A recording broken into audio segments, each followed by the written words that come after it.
Epstein file, এটা আজকের যুগের পাপ নয়। নবীজি সাল্লাল্লাহু আলাইহি সাল্লাম আসার পূর্বে বর্বরতার যুগের পাপ এদের কাছে মডেলিং হয়ে ফিরে এসেছে, যে মানুষ রান্না করে খাবো, বাচ্চা মেয়েদের সঙ্গে জিনা করব, এটা আজকের যুগের পাপ নয়, নবীজি সাল্লাল্লাহু আলাইহি সাল্লামের আগের যুগের পাপ। আপনি ভেবে দেখুন না, এপস্টেন ফাইল প্রকাশ হয়েছে। এপস্টেন বলে আমেরিকার একজন ব্যক্তি ছিল, সে একটা আইল্যান্ড কিনেছিল কয়েক বিলিয়ন ডলার দিয়ে। সেই আইল্যান্ডে দামি দামি ঘর, সেখানে যে সে যেতে পেত না। পৃথিবীর তাবর তাবর নেতারা, দামি দামি প্লেয়াররা গেছে। এই এপস্টেন ফাইলে তোমরা যারা ভক্ত আছো মেসির, মেসির নাম জড়িয়েছে। মেসি যে সে নয়, সে হচ্ছে একজন সমকামী। শুধু তাই নয়, এরা মানুষের মাংস পর্যন্ত রান্না করে খেয়েছে। এপস্টেন ফাইল মোবাইলে খুলে দেখে নাও। বাচ্চা বাচ্চা মেয়েদিকে অপহরণ করে নিয়ে যাওয়া হতো, তাদের সঙ্গে ধর্ষণ করা হতো। ধর্ষণ করার পরই ক্ষান্ত থাকেনি, তাদেরকে মার্ডার করে জবাই করে তাদের মাংসগুলো রান্না করে মদের পার্টি হয়েছে। বাচ্চা বাচ্চা মেয়ে, 9 বছর 10 বছর 12 বছরের মেয়ে, এদের সঙ্গে রেপ করেছে, ধর্ষণ করেছে দামি দামি লোক। আর আপনারা মৌলবীদিকে গালি দিচ্ছেন, আমাদিকে গালি দিচ্ছেন। এই তসলিমা নাসরিনের মতো হারামের আওলাদ, আসাদ মুদের মতো হারামের আওলাদ, এরা এখন চুপ করে মুখে কুলু পেটে বসে আছে। কেন? এই হারামের আওলাদরা তো ওইরকমই আওলাদ। এরা গাল দিবে কাকে? নবী মুহাম্মদ সাল্লাল্লাহু আলাইহি সাল্লাম। মা আয়েশা সিদ্দিকা রাদিয়াল্লাহু তাআলা আনহাকে 9 বছর বয়সে সংসার শুরু করলেন, 6 বছর বয়সে কেন বিবাহ করলেন? তোদের বাপের হিম্মত থাকলে একবার এদের বিরুদ্ধে বলে দেখা। ডোনাল্ড ট্রাম্পের নাম উঠে এসেছে, পৃথিবীর তাবর তাবর নেতাদের, বিল ক্লিনটন, বড় বড় নেতাদের নাম উঠে এসেছে। যেমন আপনাকে কেন বললাম, যাকে তাকে মুসলমান বলে পরিচয় দিবেন না, যাকে তাকে মুসলমান বলবেন না। আমাদের দেশের কিছু মুসলিম যুবক ফেসবুক আর ইউটিউবে লাফাচ্ছে। মামদানি বলে একজন আমেরিকায় মেয়র হয়েছে, মুসলিমদের ছেলে। আবে মুসলমান কাকে বলে? মৌলবীদিকে জিজ্ঞেস কর। কে বললে তোকে মামদানি মুসলমান? তার মায়ের পরিচয় নেই, তার বাপের পরিচয় নেই, তার আকীদা জিজ্ঞেস কর। আল্লাহর নাম নিলে কে বলল? রবীন্দ্রনাথ ঠাকুর আল্লাহর নাম। আপনারা বুঝতে পারেননি? কবিগুরু রবীন্দ্রনাথ ঠাকুর কোরআন পড়েছেন, বঙ্কিমচন্দ্র কোরআন পড়েছে, শরৎচন্দ্র কোরআন পড়েছে, রাজা রামমোহন রায় কোরআন পড়েছেন, স্বামী বিবেকানন্দ কোরআন পড়েছেন। তাদের কোরআন পড়া আর এই বাবাজির কোরআন পড়া, আল্লাহর কসম আসমান আর জমিনের ফারাক আছে। ইনি কোরআন পড়েছেন, আমরা কোরআন পড়ি, আল্লাহর উপরে বিশ্বাস করে। আল্লাহ যা বলেছে হক বলেছে, যা বলেছে উপদেশ দিয়েছে। কিন্তু একজন কাফের কোরআন পড়লে জানার জন্য পড়ে, মানার জন্য। তাহলে পার্থক্য হলো না? হলো না? কোরআনে সূরা বাকারার প্রথমেই আছে হুদাল্লিল মুত্তাকিন, মুত্তাকি যারা হবে তাদের জন্য আমার কোরআনে উপদেশে ভরা আছে। সর্বপ্রথম ঈমান, এটার উপরে বিশ্বাস আনতে হবে।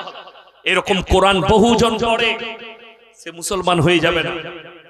ওই জন্য আমার কাছে ফতোয়া নিলে শাহরুখ খানকে মুসলমান বলা যাবে না, সালমানকে মুসলমান বলা যাবে না, আমির খানকে মুসলমান বলা যাবে না।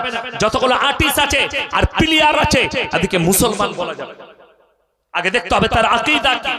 মুসলমান প্লেয়ারদের মধ্যে নেবেন হাশিম আমলা, 5 ওয়াক্তের নামাজি, কোরআন তেলাওয়াত করে, মুখে এক মুষ্টি দাড়ি। ইংল্যান্ডের মঈন খান, এক মুষ্টি দাড়ি, কোরআন তেলাওয়াত করে, নামাজ ছাড়ে না। ফুটবলার লিবেন মাসুদ ওজিল, জার্মানের প্লেয়ার, রোজা রেখে 19 ঘন্টা খেলে, 19 ঘন্টা রোজা রেখে খেলেছে, 19 ঘন্টা রোজা।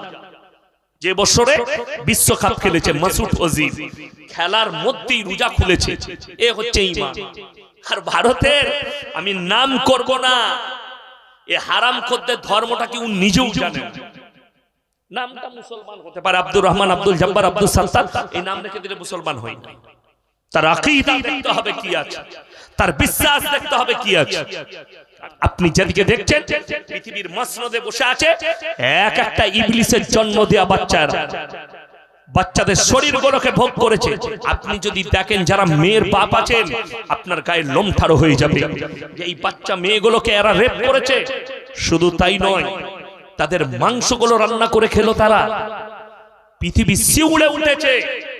এবং আপনারা কি মনে করছেন এই ফাইলটা ফাঁস হয়েছে? না, এই ফাইলটাকে ফাঁস করা হয়েছে। কেন? দাজ্জাল, দাজ্জাল শুধু একটা ব্যক্তি নয়, দাজ্জাল হচ্ছে একটা পুরো সিস্টেমেটিক্যালের নাম। পৃথিবীর বৈজ্ঞানিকরা বলছে, বর্তমানে বিশেষজ্ঞরা 2026 সালের পরে 27 সাল পড়ার পরে এই মোবাইলগুলো, কম্পিউটার, মেশিন, রোবট, এইগুলো আর মানুষের আয়ত্তে থাকবে না, মানুষ এদের আয়ত্তে চলে যাবে।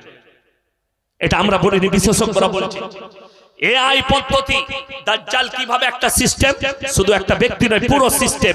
দাজ্জালের সিস্টেম কিভাবে কাজ করবে শুনেলেন। ইনি একজন ইমানদার ব্যক্তি।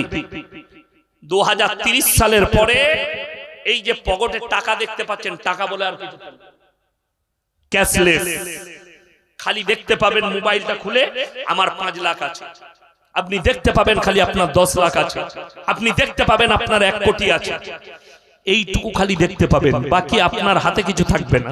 এই সিস্টেম চলবে। আপনি বাজারে চাল কিনতে যাবেন, মোবাইলের দ্বারা, সিস্টেমের দ্বারা কিনতে হবে।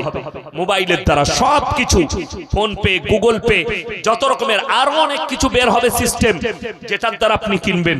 যখনই মানুষ দাজ্জালকে অস্বীকার করবে, দাজ্জাল শুনেলেন, এখন আমরা জানি পৃথিবীর সুপার পাওয়ার দেশের নাম কি বাবা? কে বললো? আমেরিকা। আমেরিকা ছিল, আমেরিকার কাছ থেকে পাওয়ারটা চলে গেছে ইসরায়েলের হাতে।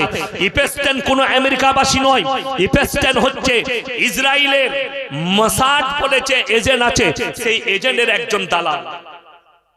তাকে খালি লাগানো হয়েছিল পৃথিবীর যত তাবর তাবর নেতা আছে, এদিকে লোভ দেখাও আর মেয়েদিকে ভোগ বিলাসা করিয়ে এদের ভিডিও তৈরি করো, এদের ফাইল তৈরি করো, যার কারণে আমি এদের লাগাম টানতে পারি। এখন পৃথিবীর সব যাদের নাম এসছে, তাদের লাগামগুলো এখন সব ইসরায়েলের হাতে।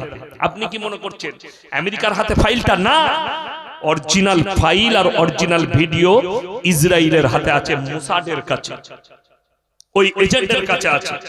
এরা কখন ফাঁস করবে? যখন এদের কথা মতো চলবে না। আমেরিকা সমস্ত সৈন্য ঘাঁটি এবং সব থেকে বড় ব্রহ্মাস্ত্র, যেটা যুদ্ধ জাহাজ, যুদ্ধ বোট, সেটা পুরো অস্ত্র লেস করে ইরানের আশেপাশে লাগিয়ে ফেলেছে। কেন? এই লাগামটা টেনেছে ইসরায়েল, নেতানিয়াহু, যে আপনি যদি গোলমাল করেন, আপনার ভিডিও ফুটেজ মোসাদের কাছে আছে, গোটা পৃথিবীকে আপনাকে নাঙ্গা করে দেব আমেরিকাকে, তাহলে সব রাজত্ব শেষ। আমেরিকা ভয়ে ডোনাল্ড ট্রাম্প হাঁটু গেড়ে দিয়েছে। ওই জন্য মাথায় রাখবেন, একদিন নবীজি সাল্লাল্লাহু আলাইহি সাল্লামের হাদিস মোতাবেক গোটা পৃথিবীতে ইসরায়েল রাজ করবে।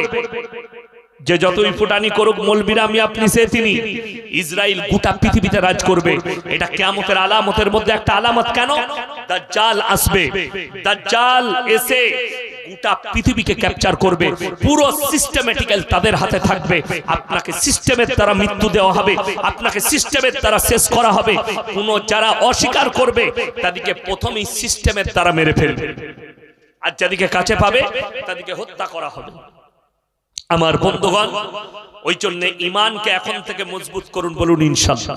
আল্লাহর কাছে সবাই কি দোয়া করবেন জানেন? আল্লাহ, তুমি আমাদিকে দাজ্জালের ফিতনা থেকে হেফাজত করো। দাজ্জালের ফিতনা মারাত্মক ফিতনা। আরো কি করে বোঝা যাচ্ছে দাজ্জাল কাছে আসছে? অবাক হবেন শুনে। এই সত্যটা কতটা সত্য আপনি আপনার এলাকায়, আপনার গ্রামে, আপনার চত্বরে, এই থানাটা কোন থানা? গাজল থানা। এই গাজল থানায় অনুভব করুন, আপনি খালি বুঝতে পারবেন যে কিভাবে প্রকাশ পেয়েছে। আল্লাহর নবী বললেন, তোমরা বুঝতে পারবে দাজ্জাল আসার সময় হলে যখন মুসলমানের কাছে হারাম জিনিসগুলো হালাল হতে শুরু হয়ে যাবে। আজকে একটা মুসলমান সুদ খাচ্ছে, বৈধ মনে করে না অবৈধ মনে করে? বৈধ মনে করে। একটা মুসলমান মদ পান করছে, মদ বিক্রি করছে, গাঁজা বিক্রি করছে, গাঁজা পান করছে, বৈধ মনে করে? সে যদি হারাম মনে করত, জঘন্য পাপ মনে করত, তাইলে তো এই নিশাগ্রস্ত জিনিসগুলো করত না। আমি আপনাকে দেখিয়ে দেবো, নামাজ তো পড়ে চাচা, কিন্তু ফজরের নামাজ পড়ে মসজিদ থেকে বেরিয়ে পায়খানা ঢুকলে বিড়ি না খেলে তার হাগায় হয় না। ঠিক বললাম না? অনেক জনের গায়ে লাগবে। নিশাগ্রস্ত জিনিস হারাম। কেন বললাম বিড়ির কথা? মাথায় রাখবে। এই যে পানির বোতলটা দিয়েছে আমাদেরকে স্টেজে কমিটির লোক, এটার মধ্যে যদি ইনি বলে দেন ইয়াসিন সাহেব ভাই এইটার ভেতরে বিষ মিশানো আছে, আপনি খেলে কিন্তু মারা যেতে পারে, এরপর খাবেন না খাবেন আপনার ইচ্ছা। আচ্ছা, এটা জেনে শুনে আর পান করা যাবে? কথা বলেন না কেন? হারাম। ইসলামে আত্মহত্যা করা হারাম, আত্মহত্যা করা যাবে না ইসলামের শরীয়তে, ওই পথটাই বাঁচা যাবে না। এরপর ভেবে দেখুন, যাদের কাছে সিগারেটের প্যাকেট আছে বার করুন, যাদের কাছে গুটকার প্যাকেট আছে বার করুন, বিড়ির প্যাকেট আছে বার করুন, সেখানে লেখা আছে ক্যান্সারের কারণ, হানিকারক। আপনি এটা পান করলে, এটা খেলে আপনার ক্যান্সার হতে পারে, তার মানে আপনি জেনে শুনে আপনার জীবনের ক্ষতি করছেন, তার মানে আপনি নাম্বার 1 একটা হারাম কাজ করলেন। কথাটা বুঝে এলো? নাম্বার 2, আরো হারাম কেন শুনেলেন? আল্লাহ নবী সাল্লাল্লাহু আলাইহি সাল্লামের স্পষ্ট হাদিস, তোমরা মুমিন হতে পারবে না যতক্ষণ পর্যন্ত তোমার কাছ থেকে তোমার প্রতিবেশী সুরক্ষিত নয়। পাশের লোককে সুরক্ষা পেতে হবে। কিসের দ্বারা? ভাষার দ্বারা, ব্যবহারের দ্বারা, আখলাকের দ্বারা, চরিত্রের দ্বারা, শারীরিক ভাবে, সব রকম ভাবে। ইনিয়ার আমি পাশাপাশি নামাজ পড়ি, মসজিদে মুসল্লিরা আমরা একসাথে নামাজ পড়ি না পড়ি না? পাশাপাশি পড়ি। এখন আমি গুটকাখোর, গুটকা খাই, ইনি খাই না, আমি যদি ইনার পাশে দাঁড়াই, ইনি তো আমাকে তাড়াতে পারবেন না, পারবেন? যাই বেরিয়ে যাও বলতে পারবেন না, কিন্তু মনে মনে কষ্ট পাবে যে এমন লোক আমার পাশে দাঁড়ালো, এই গুটকা খায়, এই গন্ধটা আমাকে খারাপ লাগছে। এই যে কথাটা, কষ্টটা, এই কষ্টর পাপটাই তো আমার উপরে হবে। আচ্ছা, কাঁচা পেঁয়াজ খেয়ে মসজিদে যাওয়া যাবে? কেন নিষেধ করেছেন নবীজি? মুখের দুর্গন্ধের দ্বারা পাশের লোক কষ্ট পাবে বলে নবীজি নিষেধ করেছেন। যে তুমি যদি আমি কাঁচা পেঁয়াজ খেয়ে মসজিদে যাই, আমার পাশের লোক আমার মুখের দুর্গন্ধে কষ্ট পাবে, ওই জন্য নবীজি নিষেধ করলেন পাশের লোককে কষ্ট দিও না। আমার বন্ধুগণ, আমার ভাই, আপনি অবাক হবেন, যদি নবীজি কাঁচা পেঁয়াজ খেয়ে যেতে নিষেধ করেন, তাহলে বিড়িটা কি করে আপনার কাছে জায়েজ হয়ে গেল? গুটকাটা কি করে জায়েজ হলো? সিগারেট কি করে জায়েজ হলো? আপনি আপনার বিবেককে জিজ্ঞেস করুন। আজকে মুসলমানকে কে বুঝাবে? প্রকাশ্যে গাঁজা বিক্রি করছে, প্রকাশ্যে দিদারে চায়ের দোকানে সিগারেট, বিড়ি, গুটকা বিক্রি করছে, আর বলছে আমি হালাল ইনকাম করে খাচ্ছি। আপনি জান্নাতের আশা করছেন, আপনি আপনার দিলকে জিজ্ঞেস করুন, আপনি জান্নাত পাবেন কিনা? আমার বন্ধুগণ, আমার ভাই, লটারির টিকিট হারাম না হালাল? হারাম। আপনি চলুন আপনার মালদা ডিস্ট্রিক্টে জটা বাজার নেবেন, আমি দেখিয়ে দেবো মুসলিম ছেলে লটারি বিক্রি করছে, মুসলিম ছেলে লটারি কাটছে।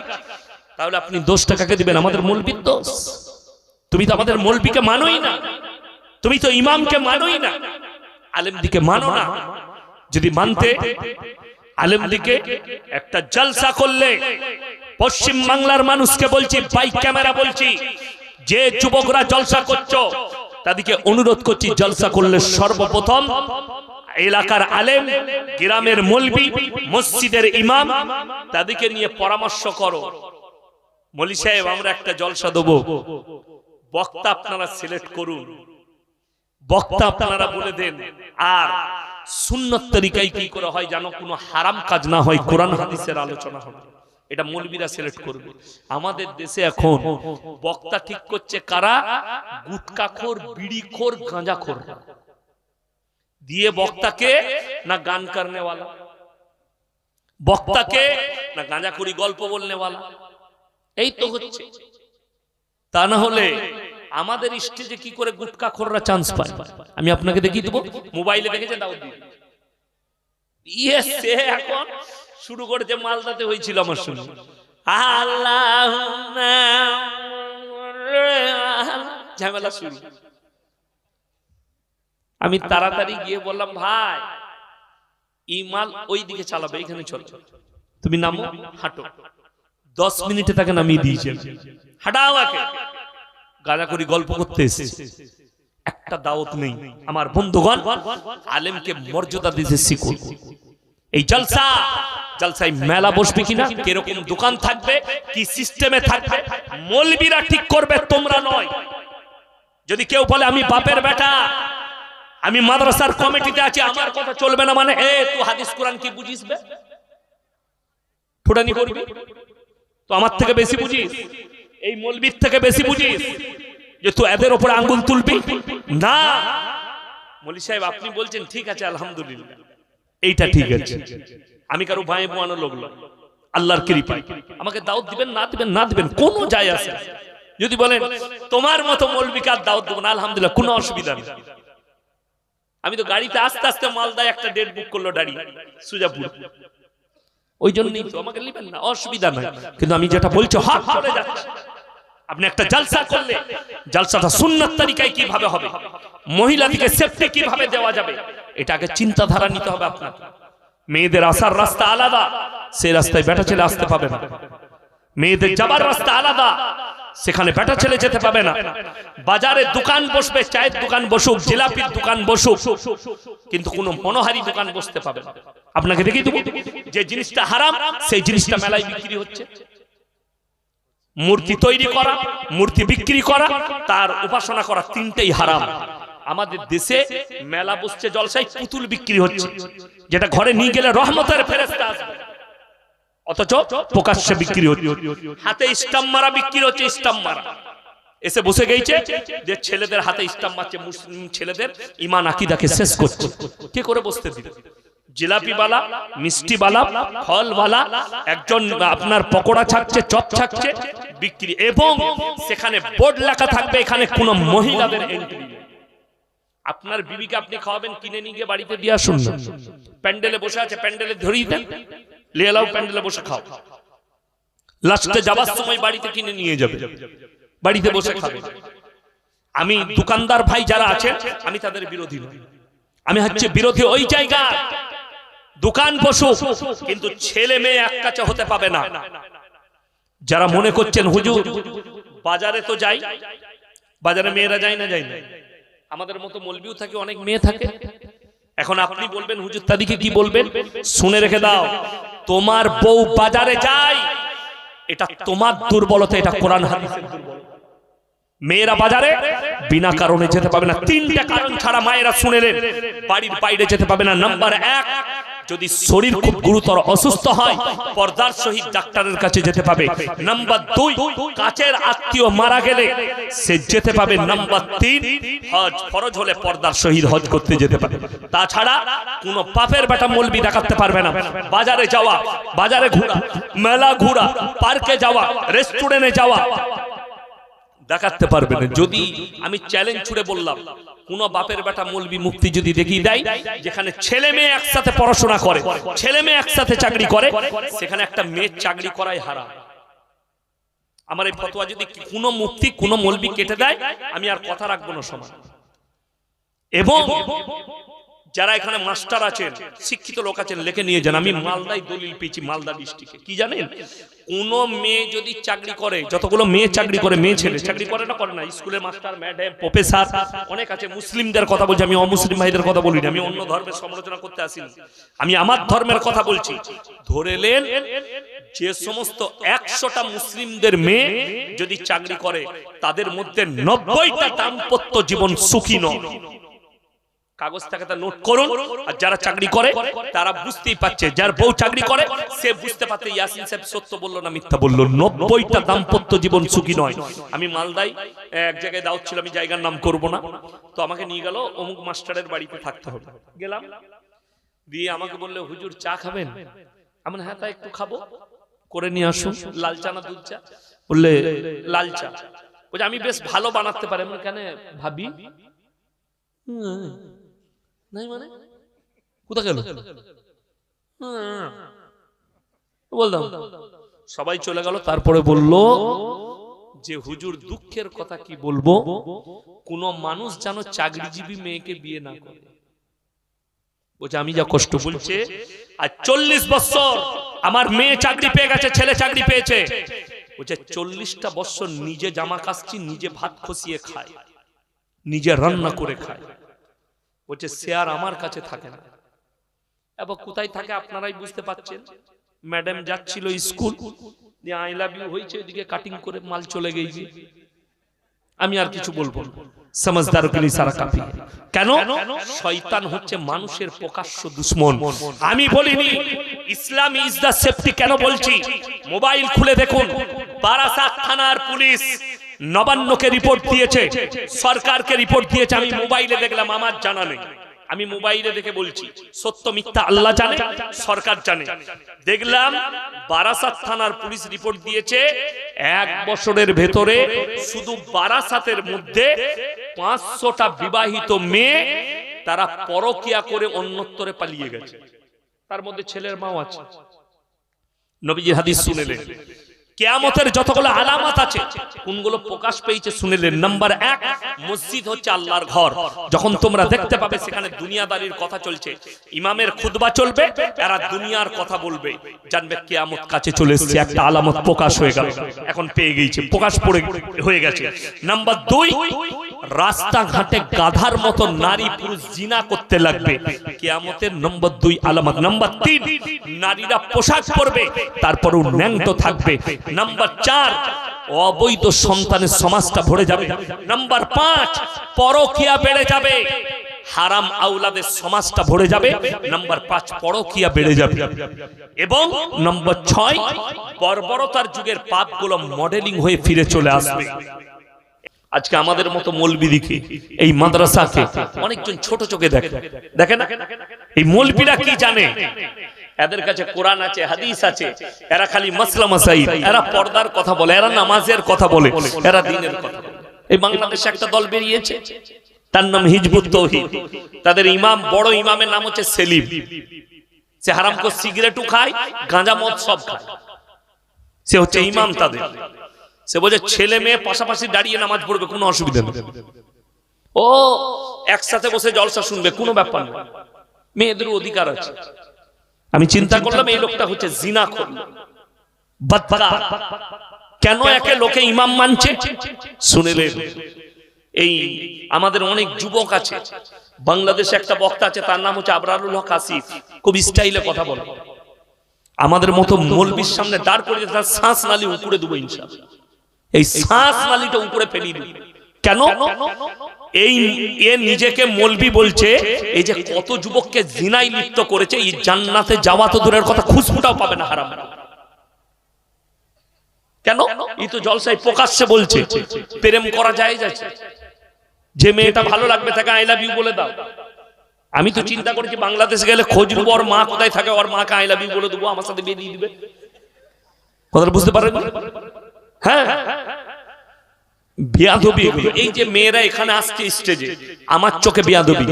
কোন মহিলা, কোন মা স্টেজের কাছে কোন জায়গায় যাবে না, হারাম। স্টেজে এসে পয়সা দেওয়া মহিলাদের জন্য চলবে না। আপনাদের দেবার থাকলে ওখানে বাচ্চা ছেলে পাঠান, নাইলে কোনো বাচ্চা মেয়েকে হাত দিয়ে পাঠিয়ে দেন, আপনারা স্টেজে আসবেন। এ চরম বিয়াদবি এবং বেপরদাহি। আল্লাহর কাছে স্টেজে সব মৌলবি কটাকে দায়ী হতে হবে। আমি ওই জন্য নিচে বললাম, হয়তো ওই মা কষ্ট পাবে যে ইয়াসিন সাহেব তাড়িয়ে দিল, চলে যান এখান থেকে, কিন্তু আমি যেটা বলেছি তার জন্য বলেছি, তার উপকারের জন্য বলেছি, তার জান্নাতে যাবার জন্য বলেছি। কেন এই পর্দাটা দেওয়া হয়েছে? পর্দা তো এই জন্য দেওয়া হয়েছে যে নারী পুরুষ যেন সেপারেট থাকে, ঠিক কিনা কথা বলে? তা না হলে তো মসজিদে বলতাম আমরা ফাঁস কাতারে দাঁড়াই, তোমরা আমার পেছনে দাঁড়াও। কেন আলাদা করা হয়েছে? ওই জন্যই পর্দার কারণে, নারীদের মর্যাদার কারণে। ইনারা আমরা মানা করছি, এমনি মানা করিনি। আমার মা, তোমাদের উপরে দুশ্মনী নেই, দুশ্মনী হচ্ছে শয়তানের উপরে। আমাদের শয়তান বদ্দিন, কোরআনে আছে ইন্না শাইতানা লিল ইনসানি আদুউম মুবিন। শয়তান হচ্ছে মানুষের প্রকাশ্য দুশমন। আজকে বলুন, এক যুগে ছোটবেলায় দেখেছি আমাদের সমাজে ফাংশন হতো, যাত্রাপালা হতো না? যাত্রাপালা, এখন যাত্রাপালা উঠে গেছে, হাতে হাতে মোবাইল চলে এসেছে। এই জলসাটা যাত্রাপালার কি কম রইল? জলসা যাত্রাপালার মধ্যে আর পার্থক্য আপনারা রাখেননি সমাজের লোক। কেন? জলসা দিলেই মেলা বসাতে হবে, ছেলে মেয়েকে এক কাছে করতে হবে, তাহলে কি পার্থক্য রইল? খালি এখানে আমরা হাদিস কোরআনের কথা বলছি, বাকি আগে যা জিনা হতো সেটাই হচ্ছে, যে খারাপি হতো সেটাই হচ্ছে। আমার কথাই রাগ করবেন না, আমি কারো বিরোধী লোক নয়, আর আমি কমিটির বিরোধী নয়। দরকার পড়ে আমার মতো মৌলবীকে দাওয়াত দিবেন। আপনারা মোবাইলে দেখেছেন আমি মুর্শিদাবাদে জলসা ছেড়ে পালিয়েছি, জলসা করব না। যে জায়গায় মজমায় 15টা লোক বসে একজন ভালো আলেম বায়ান করছে, আর মেলাতে 5000 ছেলে মেয়ে কেন বসিয়েছে? মেলা থেকে টাকা তুলে মসজিদের উন্নতি করবে। আমি বলে এরকম মসজিদ রাখার থেকে তালা মেরে দেওয়া অনেক ভালো। কেন রাখবেন এরকম মসজিদ যেখানে মেলা বসিয়ে টাকা তুলে মসজিদ চালাতে হবে? বক্তা দিকে বলছে স্টেজে আদায় করবেন না করবেন কোনো অসুবিধা নেই, আমরা মেলাতে টাকা তুলে নেব। ওই রকম জলসা বন্ধ করে দেওয়া দরকার। জলসা দিবেন না যদি না আটকাতে পারে, কোনো অসুবিধা নেই। কে বললো আপনাকে ওইভাবে জলসা দিতে যে মেলা বসাতে হবে? অবশ্যই খাবারের দোকান বসবে, একটা জিলেবির দোকান থাকবে, একটা চায়ের দোকান থাকবে, মানুষ খাবে, খাবারের দোকান, একটা পকোড়ার দোকান থাকবে, কিন্তু কঠোরভাবে নিষিদ্ধ থাকবে না ওখানে কোনো মেয়েদের এন্ট্রি। আমি আমার জীবনে আজ থেকে 7 বছর আগে ধানবাদ জেলা, ঝাড়খণ্ড, জেলার নাম ধানবাদ, থানার নাম চন্দন কিয়ারি, গ্রামের নাম নডিহা। আমার একজন বন্ধু মানুষ আছে মুফতি মনজার আলম কাসমি, আমাকে দাওয়াত দিয়েছিলেন, ভাই আমার গ্রামে জলসা। আমি বিকেল 4টায় ঢুকেছি, রাত্রে 2টোই বেরিয়েছি তার গ্রাম থেকে। বিশ্বাস করুন, আল্লাহ সাক্ষী আছে, আমি রাস্তায় রাত 2টো পর্যন্ত রাস্তা কিংবা মজমায় একটা 10 বছরের বাচ্চা মেয়েকে পর্যন্ত দেখতে পাই। আমি তাকে জিজ্ঞেস করলাম, ভাই আপকা গাঁও কা মহল ইতনা আচ্ছা কিউ है? কি উত্তর দিল জানেন? তার গ্রামে 1000-এর বেশি আলেম হাফেজ আছে এবং আমাকে বলল আমার গ্রামে যারা নেতৃত্ব দেয় তারা হচ্ছে আলেম উলামারা, আলেম হাফেজরা নেতৃত্ব দেয়।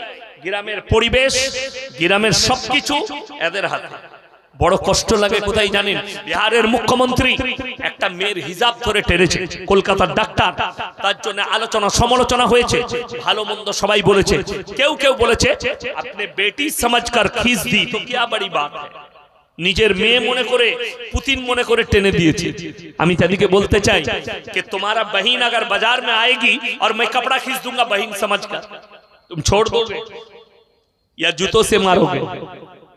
বড় দুঃখের কথা, রবিকা লিয়াকত বলে একটা মেয়ে আছে, অ্যাঙ্কার, সে একটা ডিবেটে বলছে अगर मुसलमान औरत को पर्दा ही करनी थी तो ऊपर वाला ऊपर से पर्दा करके क्यों नहीं भेजा? मैंने सोचा यार ये कौन सा स्कूल से पढ़ के आई। আমি খালি চিন্তা করছি আর কোন মূর্খ জগতে। আমি তো সেই দিনই ভেবেছি নিশ্চয় এই গোবর আর মুদ দুটোই খেয়ে ফেলেছে। মুসলমান কিনে জানি না, নামটা মুসলিম, কিন্তু গোবর আর মুদ 100% খেয়েছে, তা নাহলে এই কথা বলতে পারে না। আমি দেখা হলে বলতাম আপনারা যারা শিক্ষিত লোক আছেন, আমরা আদিম যুগের ঘটনা পড়েছি না পড়িনি বাবা? পড়েননি? সেখানে লেখা আছে যারা শিক্ষিত লোক আছেন তারা জানেন, ইতিহাস বলছে মানুষ আগে ন্যাংটো থাকতো। মানুষের প্রথম পোশাক হচ্ছে দুটো, একটা হচ্ছে গাছের ছাল, গাছের পাতা, আর জন্তু জীব জন্তুর পশুর চামড়া। এই দুটো পোশাক পৃথিবীতে প্রথমে আবিষ্কার হয়েছে। সভ্যতা একটু পেয়েছে, মানুষ পুড়িয়ে মাংস খেত, কাঁচা খেত, তারপরে পোড়াতে শিখলো আগুন ধরিয়ে, তারপরে রান্না করতে শিখলো। মানুষ সভ্যতা পেল, মানুষ কাপড় পরতে শিখলো, মানুষ ঢাকতে শিখলো, মানুষ সভ্যতা খুঁজে পেল। আল্লাহ রসুলের হাদিস কত সত্য খালি বুঝলেন। এই মেয়েটা বলছে যদি আল্লাহ পর্দা করার দরকার ছিল, আল্লাহ পর্দা করে কেন পাঠায়নি? আচ্ছা তাকে জিজ্ঞেস করুন। আমি আপনাদেরকে প্রশ্ন করছি, আমরা মায়ের কোলে কাপড় পরে এসেছি না ন্যাংটো? কথা বলে ন্যাংটো। अगर तुम नंगी आई हो कपड़ा क्यों पहन रही हो? ऊपर वाला ने तो तुमको नंगा भेजा था, तुम नंगी घूमो, दिल्ली वाले को बहुत मजा आएगा। अभी हम बोलेंगे तो हमारे ऊपर केस आ जाएगा, हमको जेल में डालोगे। लेकिन मैं हक बोल रहा, যদি উপর ভালা ন্যাংটো পাঠিয়েছে, কাপড় পরাটার নাম সভ্যতা, কাপড় পরাটার নাম মানবতা, মেয়েদের শরীর ঢাকাটার নাম পর্দা, মেয়েদের শরীর ঢাকাটার নামই হচ্ছে সভ্যতা। ন্যাংটোটার নাম সভ্যতা নয়। রাসূল বললেন বর্বরতার যুগের পাপগুলো মডেলিং হয়ে ফিরে আসবে। এখন আপনি মোবাইলে তাকিয়ে দেখুন, যে মেয়েটা যত বেশি ন্যাংটো ফটো ছাড়বে তার ভিউ তত বেশি। ঠিক বললাম না ভুল বললাম? আর আমাদের যুবকরা তো মোবাইলে রেডি হয়ে আছে, কি বুঝলেন, খালি ছবি ছাড়াও রে বাপরে, ও আবার লাভ চিহ্ন দেয়। মানে এত ভালো লেগেছে ওকে ন্যাংটোটা লাভ লাইক দিবে নাউজবিল্লাহ। তোমাকে বোরকাটা ভালো লাগলো না, পর্দাটা ভালো লাগলো না। আমার বন্ধুগণ, যারা পৃথিবীর বলছে যে মুসলমান মেয়েদিকে এরা বঞ্চিত করেছে, মৌলবীরা তাদেরকে চ্যালেঞ্জ ছুড়লাম, তোমরা হচ্ছে নারীবাজ, তোমরা নারীদের শরীর দেখতে ভালোবাসো, আল্লাহর কৃপায় আমরা নারীদের শরীর থাকতে ভালোবাসি। এটা আলহামদুলিল্লাহ, এটা আল্লাহর কৃপা। হাদিস শুনাই, নবীজি সাল্লাল্লাহু আলাইহি সাল্লাম রাস্তা দিয়ে পেরিয়ে যাচ্ছেন, সঙ্গে সাহাবীরা আছেন। একজন কাফের মুশরিকের মেয়ে, মাথায় কাপড় নাই, চলে যাচ্ছেন। নবীজি সাল্লাল্লাহু আলাইহি সাল্লাম মাথার পাগড়িটা খুলে তার মাথায় চাপিয়ে দিলেন। সাহাবীরা বলেন, ইয়া রাসূলুল্লাহ, এটা তো মুশরিকের বিটি। নবীজি ধমক দিলেন, আমি মেয়েদের মাথা ঢাকতে এসেছি, খুলতে আসিনি। জোরে বলুন সুবহানাল্লাহ।